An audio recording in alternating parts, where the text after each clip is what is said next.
Good morning to you. I have my friend Paula here. We are going to be doing another installment of Martha Fix My Business. Essentially, this is a one-on-one that you are going to be viewing. And so we're going to find out from Paula what her business is all about. Then we're going to find out what a pain point is.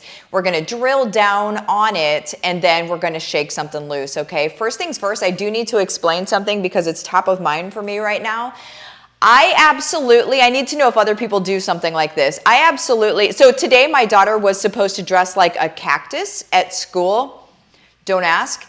And so I am not the crafty mom. I'm just not, right?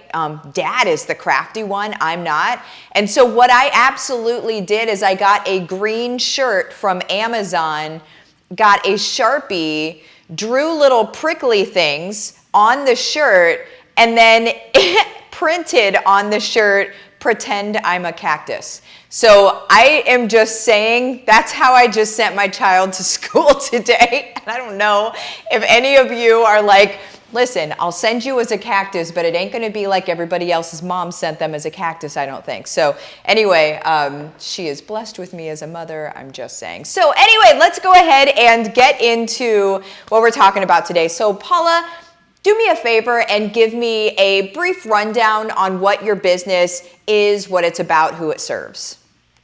Sure. So I am following your systems in HBR. So my business, my bat signal, the woman that I serve is a woman who has left her career to stay at home with her kids. Yeah. And I have a lead group. I have a some things that I've been feeding them. In the last year, I look at 2021 as my year of getting training. So I became a certified life coach, and I also became an aroma freedom techniques practitioner. Very cool. And so this year I'm focusing on getting those out to serve my people. Okay. Awesome. So those are the people that you serve. Now, what do you help them do specifically? So when I've been talking with moms, I've really been gathering a lot of information. And I left my career about 8 years ago. So this is me 8 years ago. Right. And when I talk to moms who have done this, they say that the biggest challenge is embracing their new identity. Like you really hit an identity crisis because we've taught our kids, you know, we ask them, what do you want to be when you grow up? We've taught our daughters, you should have a career, you should have family, you should have all of these things. And it somehow should magically all fall into place. And I know you can resonate with that. Yeah. When we leave our career, then we have this identity crisis because we don't have that to identify ourselves anymore. So when we meet people and they say, so what do you do? We don't have the career to say, for me, I was a research audiologist. I don't have that anymore. So how do I describe myself? And I avoid saying I'm just a stay-at-home mom because we know that that's not the case and there's so much to it. But that's the crux of it, is helping women to embrace this new role, knowing that being confident in their decision, because hopefully it was a decision that they made and not something they were forced into. Mm-hmm. And then finding ways to find a new purpose and embrace that. I think that all of us want to be useful in some way. And certainly from our careers, we have a lot of skills that we can put to use in our communities. Yeah, absolutely. So what are some purposes that you're seeing people find? Because I like what you're saying. So far I'm taking notes. I'm not just looking down at the floor in case anybody's watching this video and is like, she's not even paying attention. I take notes like crazy. So what I hear is, they have an identity crisis, that there is the biggest overlying thing that we're experiencing here is there's an identity crisis. You want them to be confident in their decision and then find a new purpose and embrace that. So the purposes, what are the things that you're hearing the most? What are the things that whenever you hear them, you're like, yes, that's so good. Give me some specifics on that. So a lot of women will start volunteering in different aspects. When our kids are younger, the most natural place to volunteer is at our kids' school, Hmm.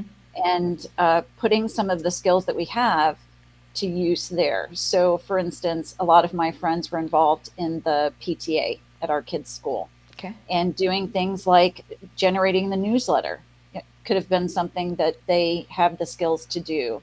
Yeah. Putting together websites. There, people probably don't realize how much of that work is done by volunteers. Right. Yeah, Yeah.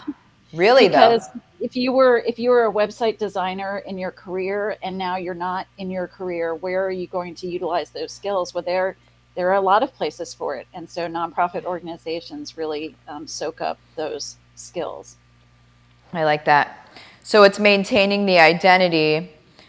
All right. So identifying skill sets seems to be a part of this. So I'm just going to write that down.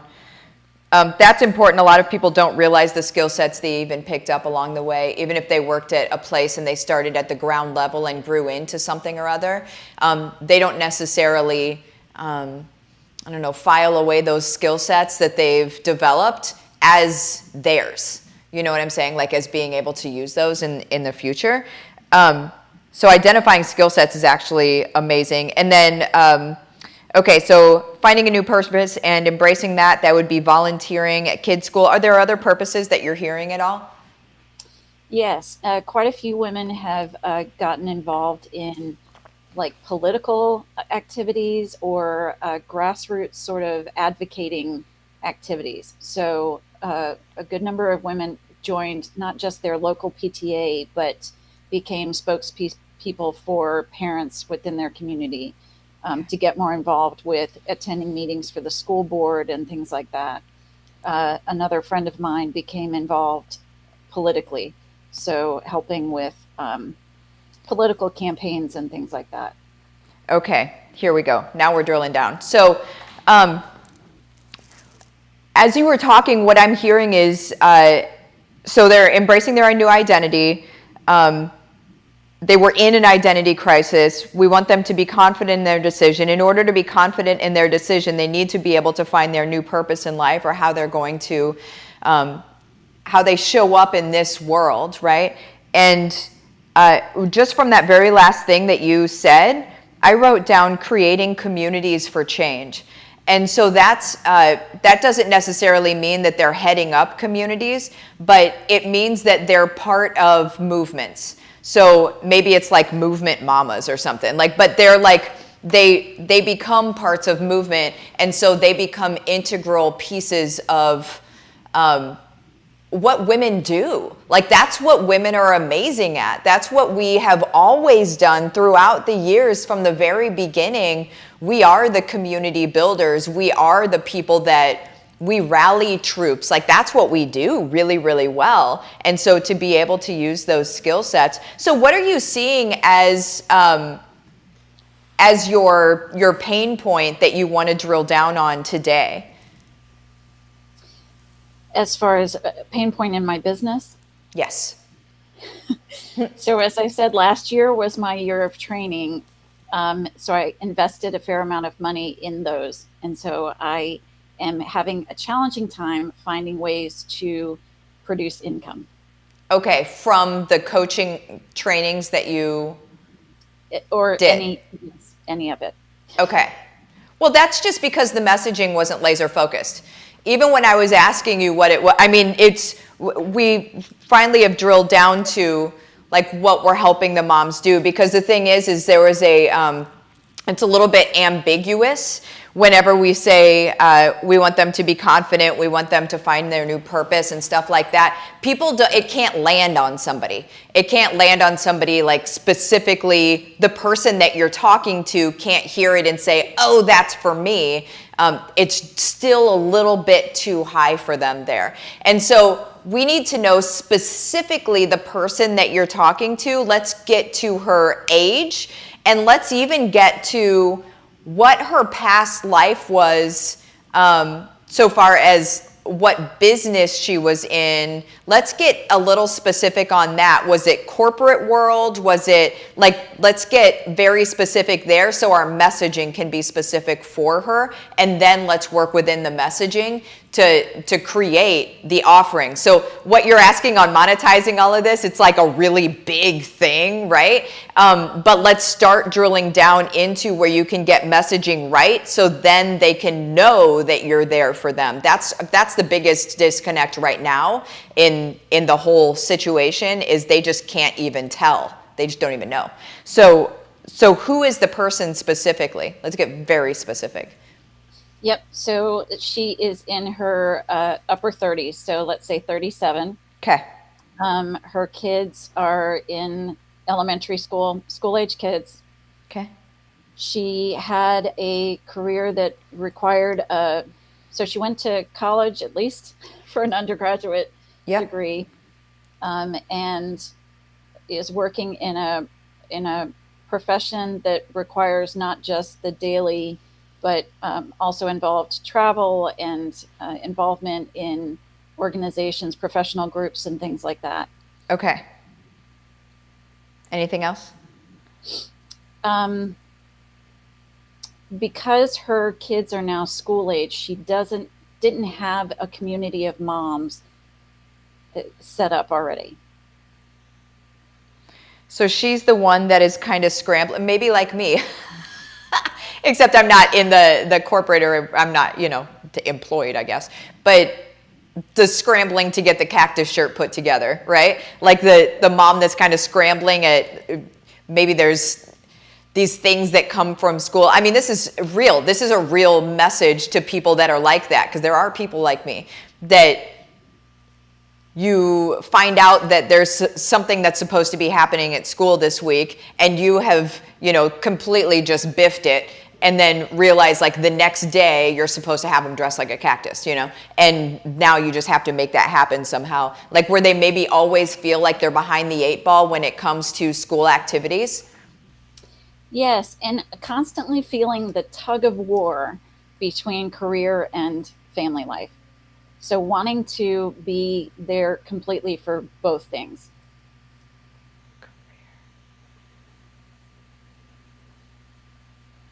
All right. And then I need to know her why. Why does she, I imagine I know what it is, but I want to hear it from you.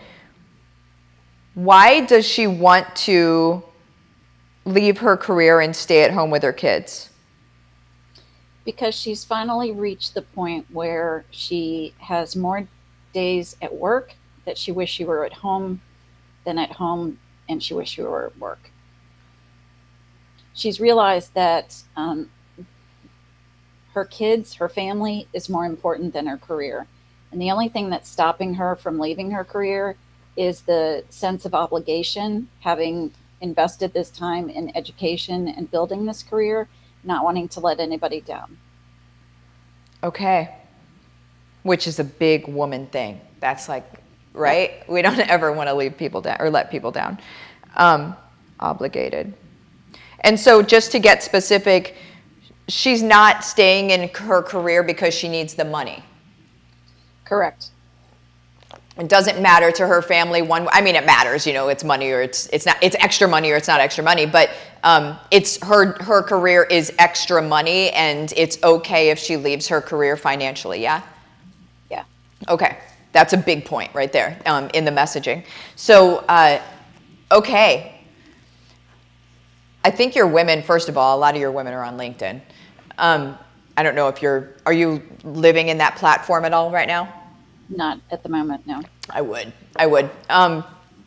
They're all there because they're still there. We have to talk to them where they're at. And if you said professional groups, you said she's traveling and she's in LinkedIn is probably where she's going to be. She'll also be on Facebook, of course, and Instagram. But LinkedIn is where she's obligated to be, probably in some capacity. Right. So what I would do is, first of all, your lead group that you created, what is your lead group around? What's the topic on that? That is leaving your career to be at home with your kids. So we're talking about things that we So the group only started a couple of months ago, so it's still in the growing stage. But we're talking about um, reasons that we left, things that we are grateful for. Yeah. I'm trying to make it a positive thing so that we're not, having the, oh, woe is me, I left my career, but more positive. Hey, look at what I'm able to do now Yeah. because I'm here with my kids. Yeah. So trying to shift that to a positive focus. Absolutely. And it's very cool because you can narrate the journey. You know what the journey's like. So there's a quick excitement that probably happens just because you're home with your family and that's precisely what you wanted, right? And then there's the feeling of like, okay, but what else am I doing, right?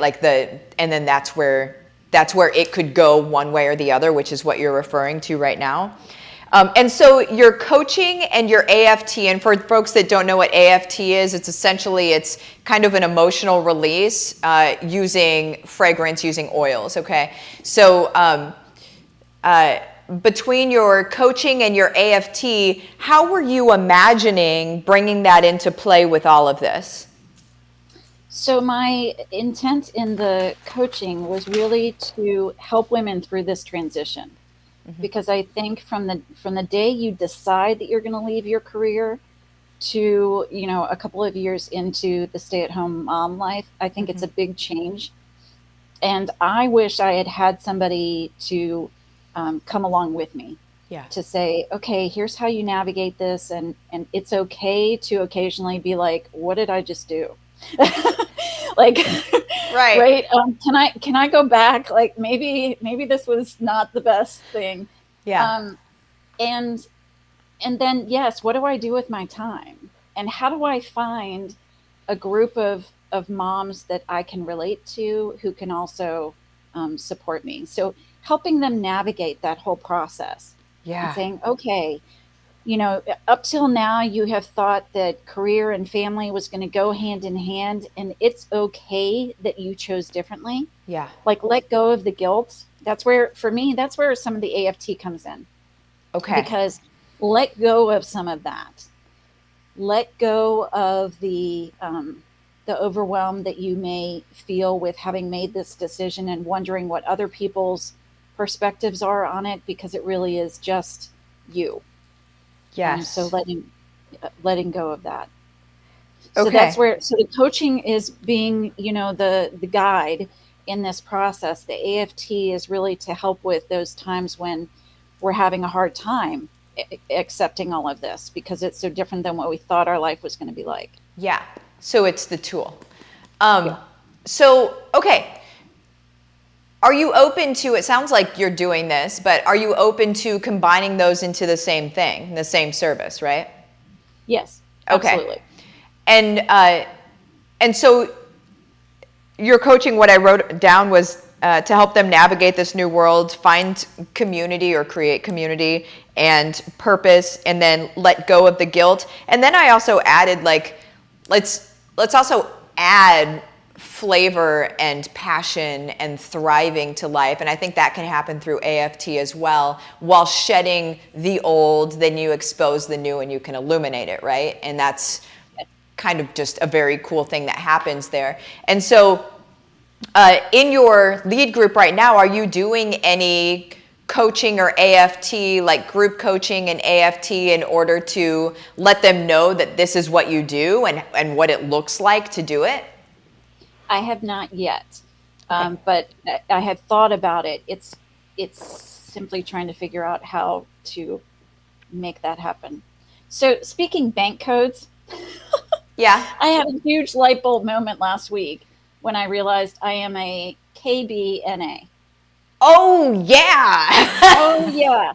So like everything you're like made boop sense. boop. I'm like, yeah. I understand why I've been doing this for 20 months and I feel like it's not making progress because I've been gathering all of the information. Yes. All of the knowledge, figuring out systems. Yes. And now I'm moving into nurturing and action. There you go. You're KBNA? Uh-huh. Okay, yeah. So you just need a little action injected into your world here where it's like, where where you go, right? Because knowledge is what she's saying. K. Whenever you start with a K in your code, it's your information gathering. And the reason that you're information gathering, like you like the data, you like the numbers, you like the research, and it takes you a lot longer to make a decision than any other code. And the reason why is because you're putting up this, like, it's like a data research wall against making a wrong decision, against doing something wrong. And so you're just keep researching and researching, and then maybe one bit of research proves one thing and then something else disproves it, and all of a sudden you're like, oh no, like it's just, now I need to go back to the beginning. So that is where a knowledge, if not, sort of like whipped into shape, they're not going to take that action, because there's, especially knowledge blueprint, because then you're creating processes and you kind of just sit there. And so, what I would do is, I could have just said that whenever you said this a minute ago. You said, I need to know how to be able to do that for the group coaching in your group. Truly, you just do it. You choose a topic that you're going to do it around. So maybe the topic is either it's finding your purpose. Finding your purpose is always a great topic, okay? People are always interested in that.